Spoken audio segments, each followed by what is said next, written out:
Hi friend, मी doctor आनंद कवणेकर. सुस्वागतम. तुम्ही या सायंटिस्ट डॉक्टरचं नाव कधी ऐकलंय? सापाचे विष पिणारा हा जर्मनीमधील एक अवलिया डॉक्टर होता. त्याचे नाव आहे डॉक्टर कॉन्स्टंटाईन हॅरी. 1837 मध्ये त्याने साऊथ आफ्रिकेमधील सर्वात धोकादायक साप, ज्याला बुश मास्टर किंवा सुरुकुकू स्नेक असंही म्हटलं जातं, bite of the bushmaster, one of the deadliest snake bites in the world. High mortality rate even with treatment. Snake speed is so rapid and produce large quantity of venom and kill almost anything that crosses its path. तर या पट्ट्याने त्याचे विष अल्प प्रमाणात स्वतः पिऊन त्याच्या आपल्या शरीरावर काय काय परिणाम होतात हे तपासून पाहिले आणि त्यापासून असे काही जादुई औषध बनवले की त्याचे समस्त मानव जातीवर प्रचंड उपकार आहे. त्या औषधाचे नाव आहे लॅकेसिस म्युटा. मित्रो, होमिओपॅथी असे एक मॉडर्न सायन्स आहे की जिथे ॲलोपॅथी हात टेकते तिथे लोक आयुर्वेदा, होमिओपॅथी आणि अल्टरनेटिव्ह ट्रीटमेंटला शरण जातात. सिमिलिया सिमिलिबस क्युरेंटर म्हणजेच काट्याने काटा काढणे या सूत्रानुसार होमिओपॅथीचे काम चालते.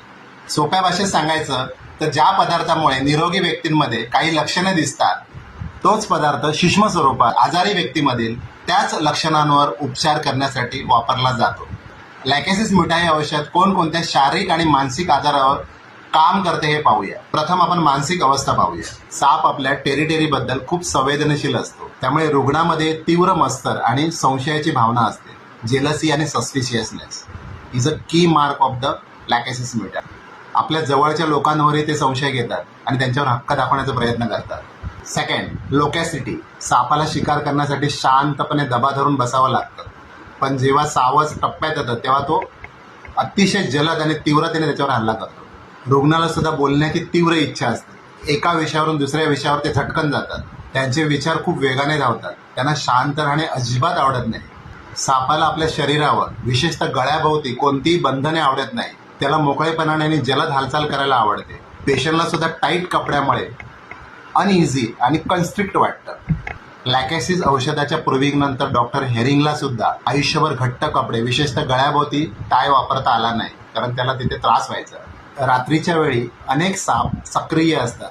उष्ण वातावरणात त्यांना जमत नाही. पेशंटमध्ये सुद्धा आजाराची लक्षणे रात्री आणि उष्णतेमुळे वाढतात. रात्री त्यांना अस्वस्थ, रेस्टलेस वाटतं.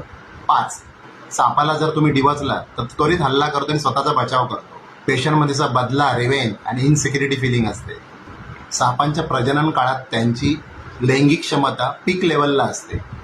लॅकेसिस पेशंटमध्ये बऱ्याच वेळेला लैंगिक इच्छा वाढलेली असते किंवा अनसॅटिस्फाय असू शकते. सापांच्या हालचालीमध्ये जलदपणा आणि क्विक रिॲक्शन्स असतात. पेशंटमध्ये सुद्धा भावना तीव्र स्वरूपाच्या असतात. राग, आनंद, द्वेष, मत्सर, सूड अशा सर्व प्रकारच्या भावनांचा तीव्र उद्वेग होऊ शकतो. मित्र, मी तुम्हाला सोप्या भाषेत देत असलेली ही वैद्यकीय माहिती आवडत असल्यास कमेंट बॉक्समध्ये मला निश्चितच कळवा. तुम्हाला जर माझे व्हिडिओ आवडत असतील तर माझे फेसबुक आणि इन्स्टा पेजला फॉलो करा. तर भेटूया पुढील व्हिडिओमध्ये. तोपर्यंत स्वस्थ राहा, निरोगी राहा, प्रसन्न राहा आणि डॉक्टर आनंद सोबत आनंदी राहा.